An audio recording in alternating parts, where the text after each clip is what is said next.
Learning objectives. After studying this module, students will be able to state the meaning of accounting ratios, learn the objectives and limitations of accounting ratios, know the types of accounting ratios, understand how to calculate the different types of ratios. Introduction to accounting ratios. The comparative statements, common size statements, trend analysis, accounting ratios, and cash flow statements are considered as the common tools for the financial statement analysis of an organization. Here, we learn accounting ratios that help us to know about the company's solvency, efficiency, and profitability. Meaning of accounting ratio. A ratio is a mathematical number that helps to calculate the relationship of two or more numbers. The ratio can be expressed in percentage, fraction, proportion, and a number of times. In accounts, when we calculate a number by referring to accounting numbers which are taken from a financial statement are called as accounting ratios. Objectives of ratio analysis. Ratio analysis is the important for interpreting results given by financial statements. It provides important financial information to the users and also tells areas that need investigations. Ratio analysis involves regrouping of data by applying arithmetic relationships. It is a complex process and requires fine understanding of the rules used for financial statements. It provides comprehensive information to the analyst, such as to know areas of the business that requires attention, to know the areas that can be improved with the desired direction, to provide a deep analysis of profitability, efficiency, and solvency of the business, to compare the performance with the best industry standards, to provide information for projections and estimates for the future. Advantages of ratio analysis.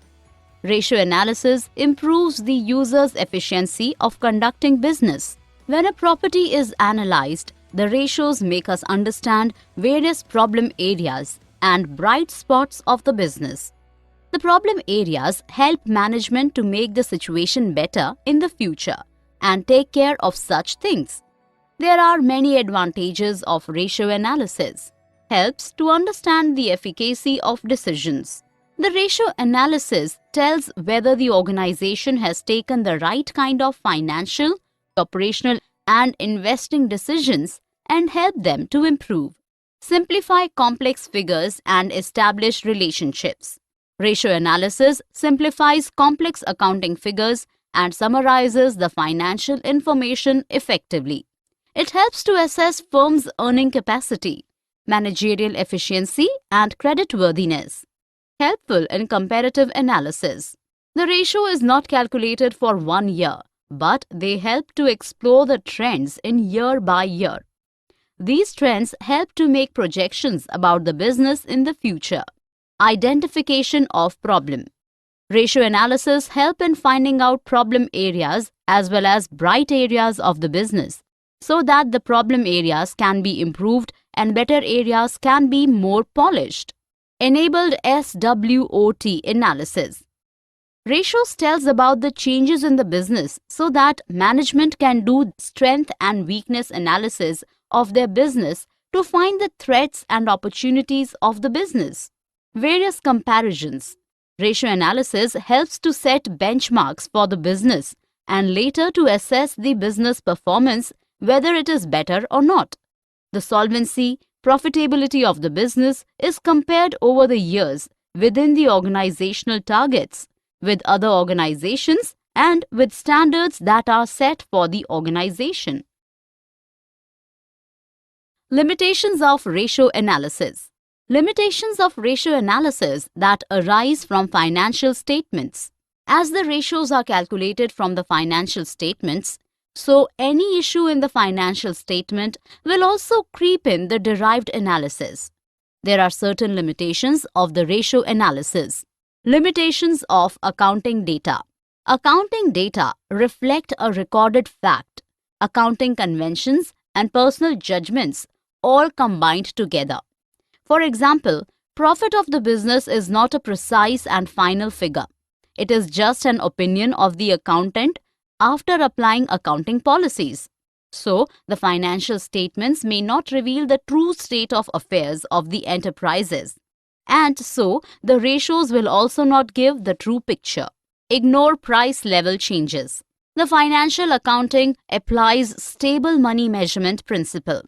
It assumes that price level changes are either non-existent or minimal. But the truth is that we are living in an inflated economy where the value of money declines constantly. A change in the price level makes an analysis of the financial statement of different accounting years meaningless because accounting records do not take into consideration changes in the value of money. Ignore qualitative or non-monetary aspects. Accounting covers only monetary aspects of business. Hence, the ratios also reflect only the monetary aspects, ignoring completely the non-monetary factors. Variation in accounting practices. We follow different accounting policies for the valuation of inventory, calculating depreciation, etc. These variations leave a big question on the cross-sectional analysis. As there are variations in accounting practices in different business enterprises, a valid comparison of their financial statements is not possible. Forecasting. Forecasting of future trends on the basis of historical analysis is not feasible. Proper forecasting requires consideration of non-financial factors as well.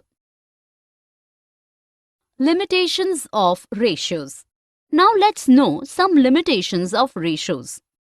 There are many limitations of ratios. Means and not the end.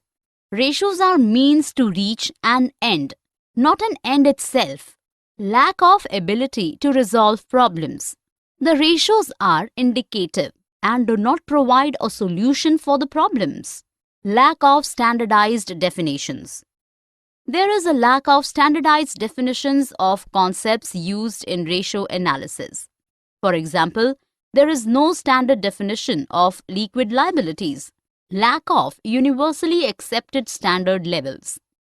There is no universal standard which tells the level of ideal ratios. Universally acceptable, and in India, the industry averages are also not available. Ratios based on unrelated figures. A ratio calculated for unrelated figures would be a meaningless effort. Types of ratios. The ratios can be classified as traditional classification and functional classification. On the basis of traditional classification, the ratios can be classified as statement of profit and loss ratios. When we take a ratio of two variables from the statement of profit and loss, is known as the statement of profit and loss ratio. For example, the ratio of gross profit to revenue from operations is known as gross profit ratio. Balance sheet ratios. When both the variables are from the balance sheet, then they are called balance sheet ratios. For example, ratios of current assets to current liabilities, known as current ratio. Composite ratio. It is a combination of two ratios from different statements, like one variable from the statement of profit and loss and another variable from the balance sheet. It is called composite. Types of ratios. Functional classification of ratios. The functional classification is based on the purpose for which the ratio is calculated. Liquidity ratio. We know that the business needs liquid funds. The ability of business to pay the amount which is due to investors is known as liquidity, and the ratios that measure liquidity is known as liquidity ratios. These are short-term in nature. Solvency ratios. A business's ability to meet its contractual obligations towards external stakeholders is known as solvency, and the ratio calculated to measure solvency position are called as solvency ratios. Turnover ratios. The ratios that are calculated for measuring the efficiency of the business operations on the basis of effective utilization of resources. Profitability ratios. It refers to the analysis of profit with reference to revenue from operations of funds employed in the business, and the ratios calculated to meet this objective are known as profitability ratios. Liquidity ratios. These ratios are calculated to measure the short-term solvency of the business, whether the firm is able to meet its current obligations or not. These are calculated on the basis of amount of current assets and current liabilities in the business. It consists of two ratios: A. Current ratio and B. Quick ratio. Current ratio and quick ratio. Current ratio. It is the ratio of current assets to current liabilities. It is written as: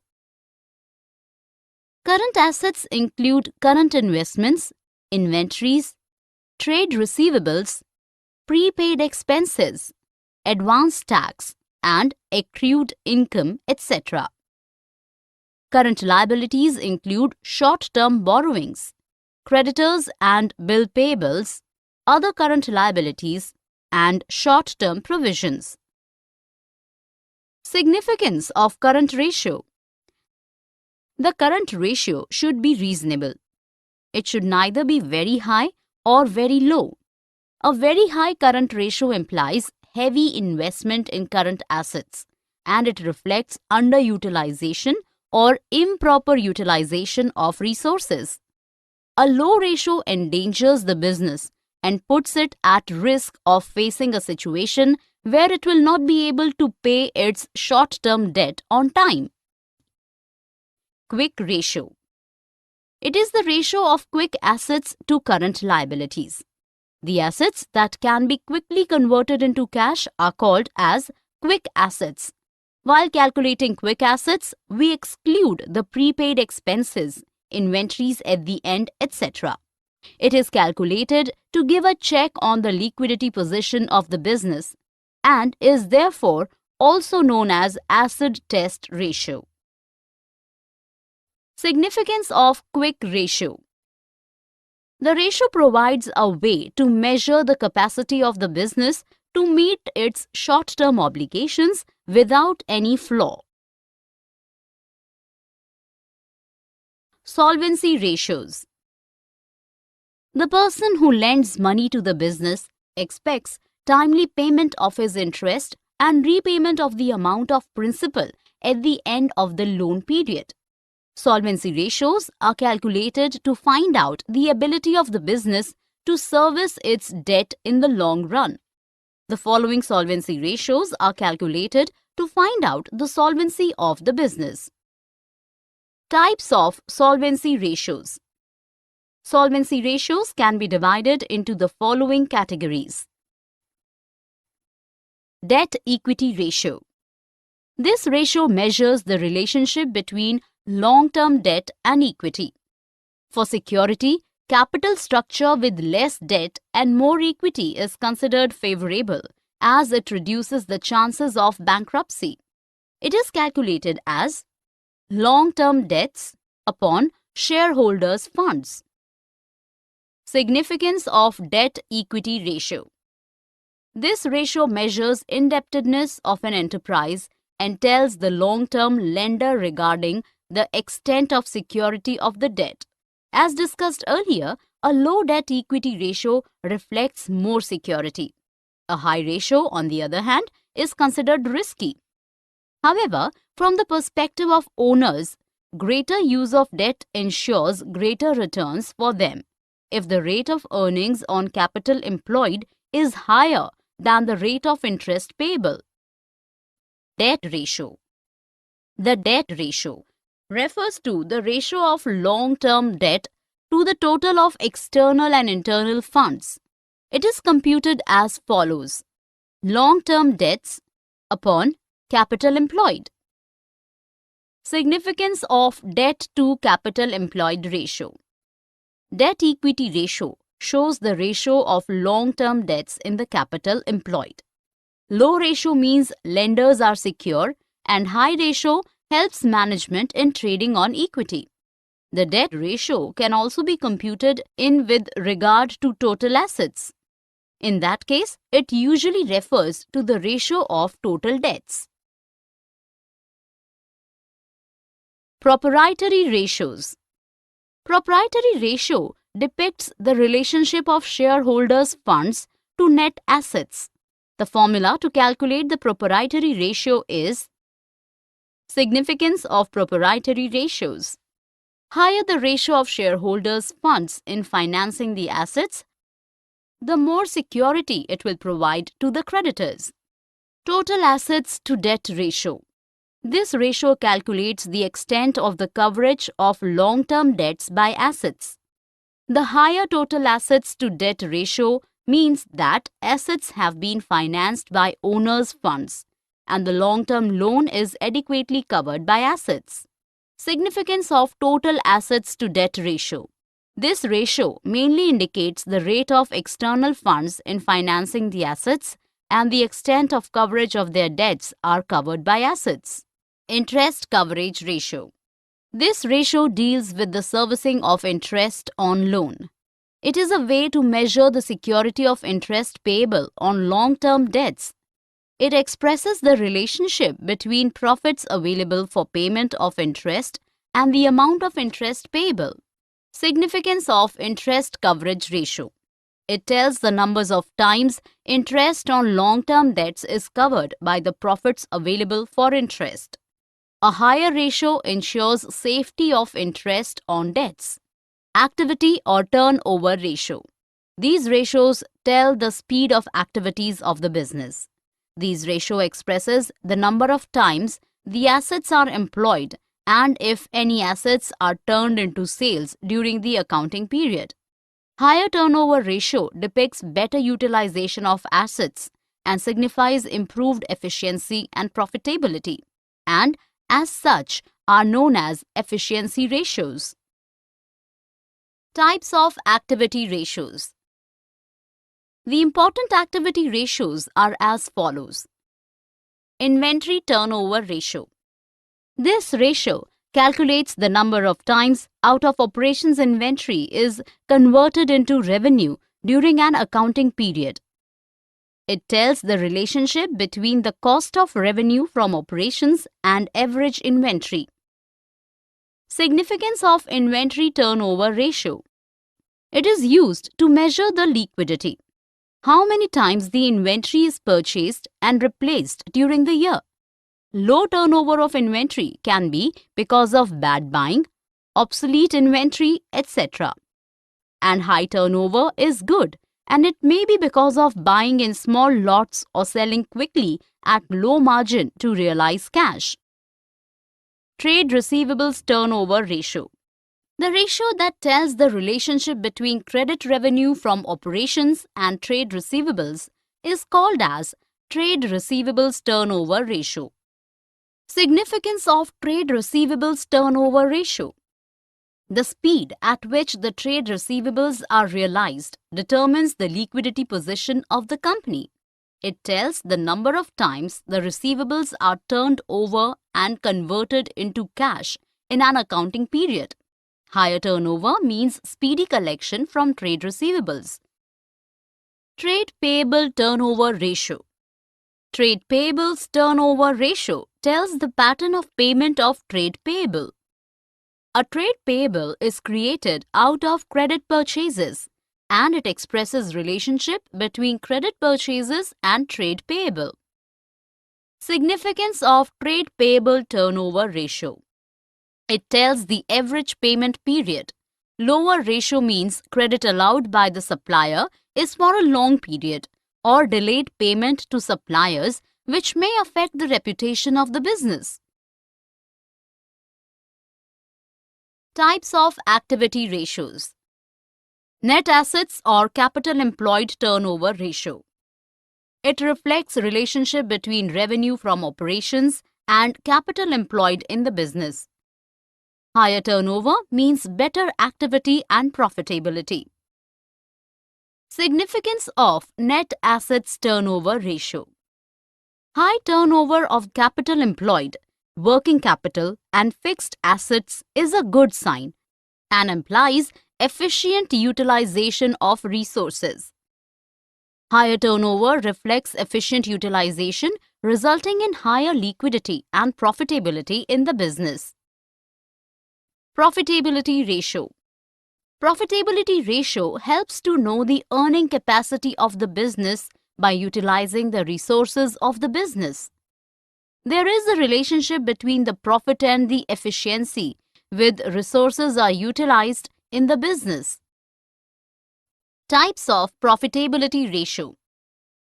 There are various types of profitability ratio. Let us discuss them one by one. Gross profit ratio.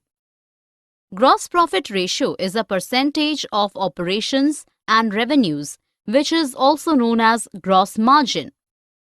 Significance of gross profit ratio. It indicates gross margin on selling of products. It also indicates the margin available to cover operating expenses, non-operating expenses, etc.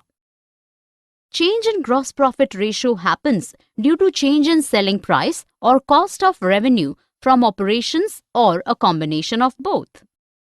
Operating ratio. It is calculated to find out cost of operation with respect to revenue from operations. Operating profit ratio.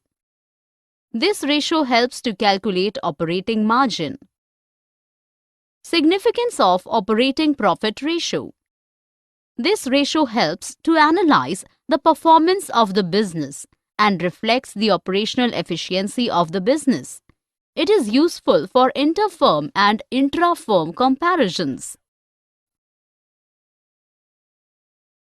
Net profit ratio.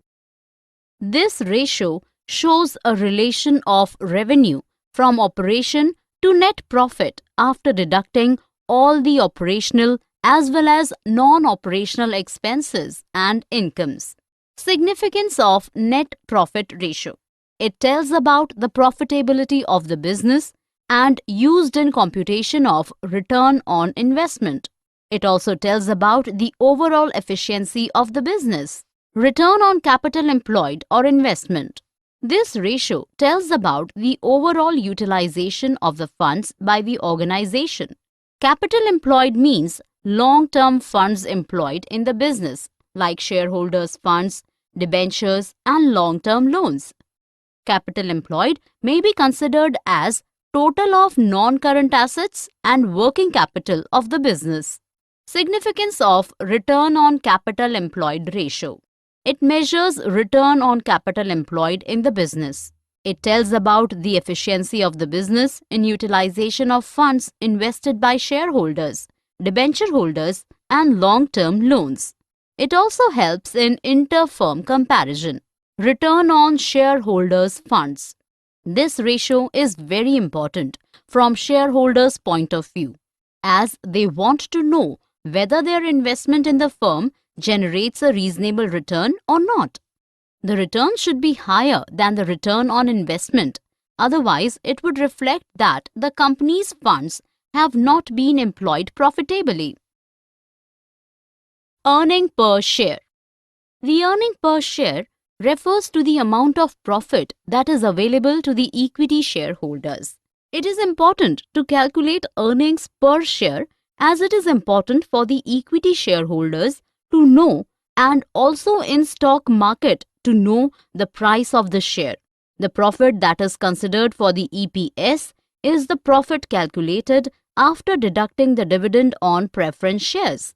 This ratio is important to do the comparisons and also the ability of business to pay dividends. Book value per share.